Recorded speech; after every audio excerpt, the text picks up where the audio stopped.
Hello students, अभी हम लोगों ने ट्रांसक्रिप्शन का ब्रीफ डिस्कस किया था कि ट्रांसक्रिप्शन होता क्या है, ट्रांसक्रिप्शन प्रोकैरियोट्स और यूकैरियोट्स में डिफर कैसे करता है।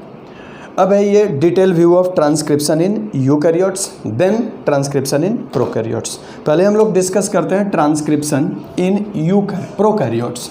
ट्रांसक्रिप्शन इन प्रोकैरियोट्स, एक्चुअल में जब हम प्रोकैरियोट्स की बात करते हैं तो इसमें हमें मेनली जो है मिलता है वो बैक्टीरियल सेल है, क्योंकि बैक्टीरियल सेल पर ही ट्रांसक्रिप्शन का हम डिस्कस करते हैं। तो बैक्टीरियल सेल अभी बताया था कि ट्रांसक्रिप्शन जो प्रोकैरियोट्स में होता है वो बताया था मैंने कि पॉलीसिस्ट्रोनिक होता है, पॉलीसिस्ट्रोनिक होता है। और जो यूकैरियोट्स में होता है, बैक्टीरिया में यूकैरियोट्स में होता है वो क्या होता है, मोनोसिस्ट्रोनिक होता है। यूकैरियोटिक में मोनोसिस्ट्रोनिक होता है। इसका मतलब ये हो गया कि जो प्रोकैरियोटिक सेल होता है उसमें एक ही डीएनए कई तरह के पॉलीपेप्टाइड चेन बनाने के लिए कैपेबल होता है, जबकि यूकैरियोट्स में एक डीएनए का अगर पर्टिकुलर सेगमेंट है, एक जीन है, तो वो एक पर्टिकुलर टाइप्स के ही पॉलीपेप्टाइड को बनाएगा, अनदर पॉलीपेप्टाइड को नहीं बनाएगा। जैसे अगर इंसुलिन का जीन है वो सिर्फ इंसुलिन को बनाएगा, हीमोग्लोबिन नहीं बनाएगा, ग्लोबिन चेन नहीं बनाएगा। अगर ग्लोबिन चेन वाला है तो इंसुलिन की चेन नहीं बनाएगा। इसमें भी दो है, अल्फा बीटा को नहीं बना सकता, बीटा अल्फा को नहीं बना सकता, असाइंड होता है पर्टिकुलर।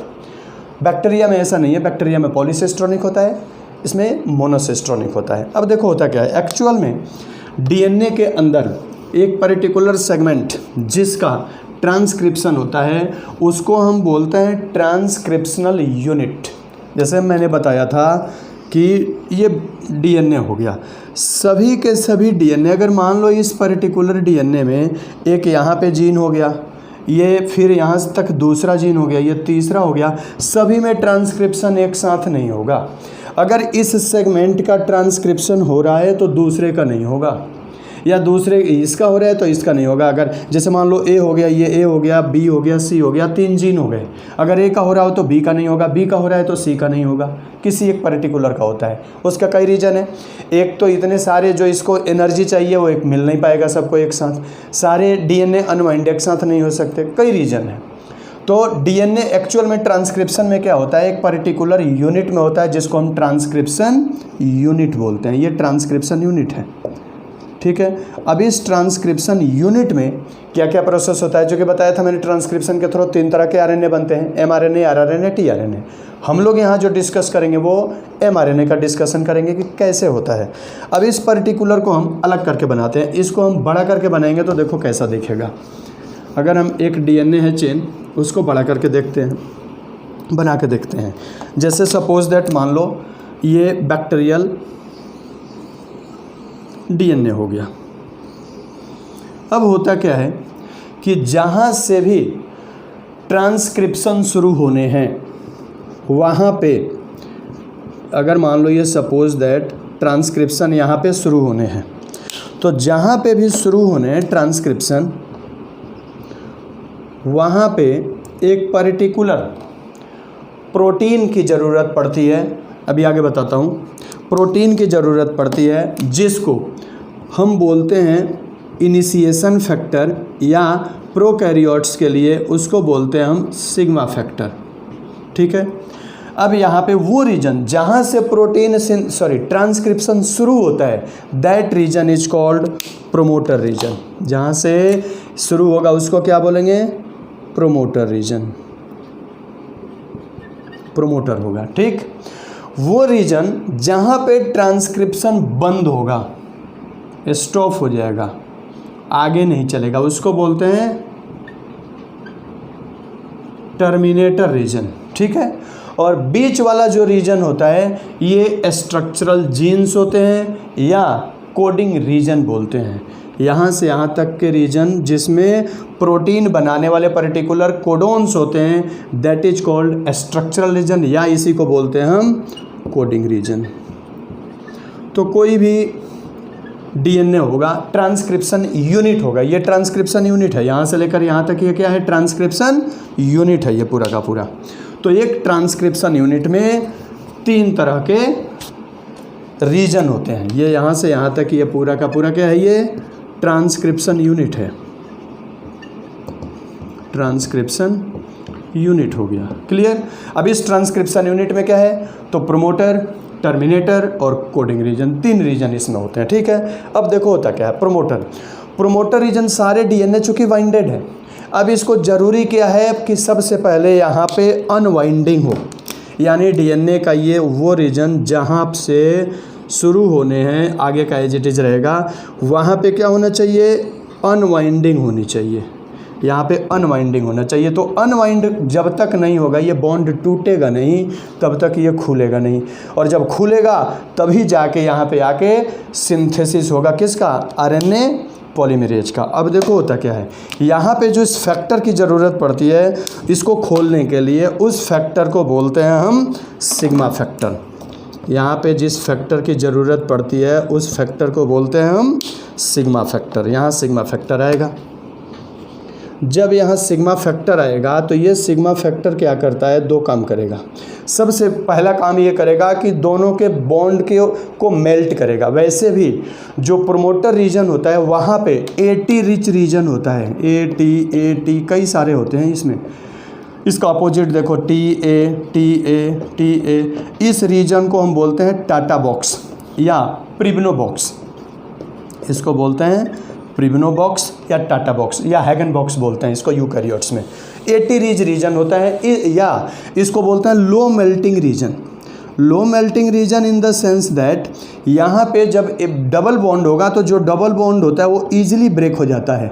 जहाँ पे जीसी रिच रीजन होगा वो ट्रिपल बॉन्ड होगा और वो हाई मेल्टिंग एरिया होता है, जल्दी बॉन्ड ब्रेक वहाँ का नहीं होगा। जो एटी रिच रीजन होता है वहाँ का बॉन्ड इजीली ब्रेक होता है। तो ये सिग्मा फैक्टर सबसे पहले क्या करेगा, बॉन्ड ब्रेक करेगा। उसके बाद यहाँ इस सिग्मा फैक्टर को रिकॉग्नाइज करता है एक एंजाइम जिसका नाम है आरएनए पॉलीमरेज। मैंने बताया था कि इसमें जो एंजाइम काम करता है उस एंजाइम का नाम है डीएनए डिपेंडेंट आरएनए पॉलीमरेज। क्यों? क्योंकि इसमें डीएनए पे बन रहा है।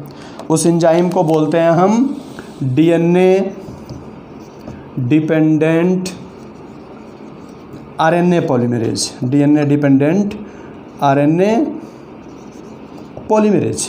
अब वो एंजाइम आएगा और वो एंजाइम इसे सिग्मा फैक्टर को रिकॉग्नाइज करेगा और इसके साथ आकर के वो एंजाइम क्या हो जाएगा, अटैच हो जाएगा। वो एंजाइम आकर के यहीं पे अटैच हो जाएगा और अटैच होते ही यहीं से शुरू कर देगा क्या बनाने का प्रोसेस, तो एमआरएनए। ये आ गया एंजाइम आरएनए पॉलीमरेज। ठीक है, ये हो गया सिग्मा फैक्टर। ये ऊपर जो बना हुआ है ये है सिग्मा फैक्टर हो गया। और ये जो एंजाइम आ गया ये है आरएनए पॉलीमरेज, ये है आरएनए पॉलीमरेज। अब यहीं से ये छोटा सा स्मॉल सेगमेंट बनाएगा आरएनए का। अब ये आरएनए यहाँ पे जैसे ए है तो ऊपर टी नहीं जोड़ेगा, यू जोड़ेगा, जी है तो सी जोड़ेगा, सी है तो जी जोड़ेगा, टी है तो ए जोड़ेगा। अब जो जो यहाँ बेस पेयर होंगे उसकी कम्प्लीमेंट्री जोड़ करके ये एमआरएनए बनाना शुरू करेगा। अब ये आगे यहाँ पे क्या होगा, ये सिग्मा फैक्टर एक बार इनिशिएट कर दिया तो बनना शुरू हो जाएगा ये एमआरएनए। इसके बाद आएगा ये हेलिकेज की तरह काम करता है सिग्मा फैक्टर, आगे ये तोड़ता जाएगा डीएनए की आगे के मतलब जो बेस पेयर्स हैं उनके बीच की बॉन्ड को ब्रेक करता जाएगा, अनवाइंडिंग होती जाएगी और नीचे से इसमें आरएनए बनता जाएगा। तो इसी को बोलते हैं डीएनए डिपेंडेंट आरएनए पॉलीमरेज। यहाँ पे शुरू हो गया इनिशिएशन। अब एक बार जब इनिशिएशन हो गया तो आगे शुरू हो जाएगा। फिर अब क्या होगा, इसके बाद एलोंगेशन। अब ये धीरे धीरे आगे इंक्रीज करते जाएगा। तो ध्यान रहे, द इनिशिएशन जब भी शुरू होता है तो प्रोमोटर रीजन से, प्रोमोटर रीजन पे आता है कौन, सिग्मा फैक्टर, क्योंकि ये यहाँ पे कुछ बेस पेयर होते हैं उसको ये रिकॉग्नाइज करेगा और जब एक बार रिकॉग्नाइज करेगा तो उसके साथ बाइंड हो जाएगा। जब एक बार बाइंड हो गया तो ये अट्रैक्ट करेगा किसको, एंजाइम आरएनए पॉलीमरेज को। जब आरएनए पॉलीमरेज आ जाएगा तो वो स्मॉल सेगमेंट ऑफ आरएनए बना देगा। इसके बाद अब आगे की ये आरएनए पॉलीमरेज जैसे डीएनए पॉलीमरेज होता है, शुरू नहीं करता लेकिन कंटिन्यू करता है, इसीलिए वहाँ आरएनए प्राइमर आता है रेप्लिकेशन में। डीएनए के रेप्लिकेशन में क्या आता है, आरएनए प्राइमर आता है। पहले आरएनए प्राइमर शुरू कर देगा, फिर डीएनए पॉलीमरेज उसको कंटिन्यू करेगा, लीड करेगा। यहाँ क्या होता है कि आरएनए पॉलीमरेज आता है, इनिशिएट करेगा कौन, सिग्मा फैक्टर बनाने की प्रोसेस को। आरएनए पॉलीमरेज आरएनए को शुरू भी करेगा और आरएनए को फिनिश भी करेगा। इसके डीएनए में चूँकि कोई नॉन कोडिंग रीजन या इंट्रॉन्स नहीं होते हैं, सारे के सारे कोडिंग रीजन होते हैं, इसलिए एक बार इनिशिएशन शुरू हो जाएगा। ये आरएनए पॉलीमरेज आ गया यहाँ। अब क्या होगा, ये है आरएनए पॉलीमरेज। इसके बाद देखो क्या होगा, एलोंगेशन होगा। अब एलोंगेशन में क्या होगा, देखो ये डीएनए है, अब ये इधर बनता जाएगा और पीछे से वाइंडिंग होती जाएगी, ये इस तरह से, ये आगे अनवाइंडिंग होता जाता है यहाँ पे, और ये आरएनए पॉलीमरेज क्या करेगा, आरएनए की चेन बनाता जाएगा। आरएनए पॉलीमरेज एंजाइम हो गया ये आरएनए की इस तरह से चेन बनाता जाएगा। ये आरएनए की चेन बनती जाएगी। इस फिनोमिनॉन को बोलते हैं हम इलोंगेशन। ये कोड आता जाता है इसके ऊपर, आरएनए की कोड आता जाता है इस पे, ATGC सारा आता, सॉरी ये रहेगा, T रहेगा, यूरेसिल रहेगा, ये आते जाएगा। इसके बाद जैसे आएगा यहाँ टिप पे, इस फिनोमिनॉन को बोलते हैं हम एलोंगेशन। इस प्रोसेस को बोलते हैं इलोंगेशन, ठीक है। तो एक बार इनिशिएशन जब हो गया, उसके बाद कंटिन्यू आरएनए पॉलीमरेज न्यूक्लियोटाइड को जोड़ता जाएगा। आरएनए की जगह ए है तो उसके साथ टी नहीं जोड़ेगा, यू जोड़ेगा, अगर जी है तो उसके साथ सी जोड़ेगा। यानी कि कंटिन्यू, अगर जैसे ये डीएनए हो गया मान लो, तो डीएनए में अगर एडेनिन है तो जो आरएनए की चेन बनेगी उस चेन में यहाँ पे क्या जुड़ेगा, थाइमिन नहीं जुड़ेगा, यूरेसिल जुड़ेगा।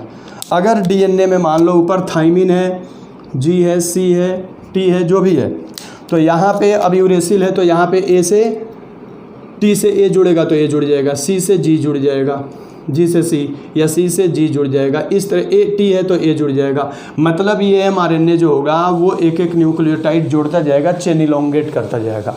ध्यान रहे, जहाँ थाइमिन होगा वहाँ पे यूरेसिल जुड़ेगा। अभी एक समय आएगा जब टिप होगा, टर्मिनेटर रीजन पे पहुँचेगा।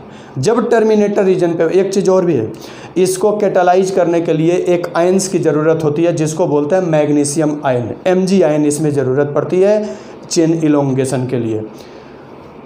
Mg आयन के प्रेजेंस में ये चेन का इलोंगेशन होता है। जब टर्मिनेशन होगा तब देखो क्या होगा। टर्मिनेशन में ये होता है यहाँ पे कि लास्ट में पहुँचता है, वहाँ पे होता है एक अनदर फैक्टर जिसको बोलते हैं हम रो फैक्टर। जब रो फैक्टर के पास आएगा ये जब रो फैक्टर के पास पहुँचेगा, यहाँ पे टर्मिनेशन के पास पहुँचेगा, यहाँ तो मौजूद रहेगा यहाँ पे एक अनदर फैक्टर जिसको बोलते हैं रो फैक्टर।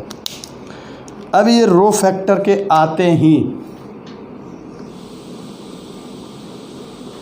ये रो फैक्टर आएगा, रो फैक्टर के आते ही इन दोनों के बीच के बॉन्ड ब्रेक हो जाएंगे।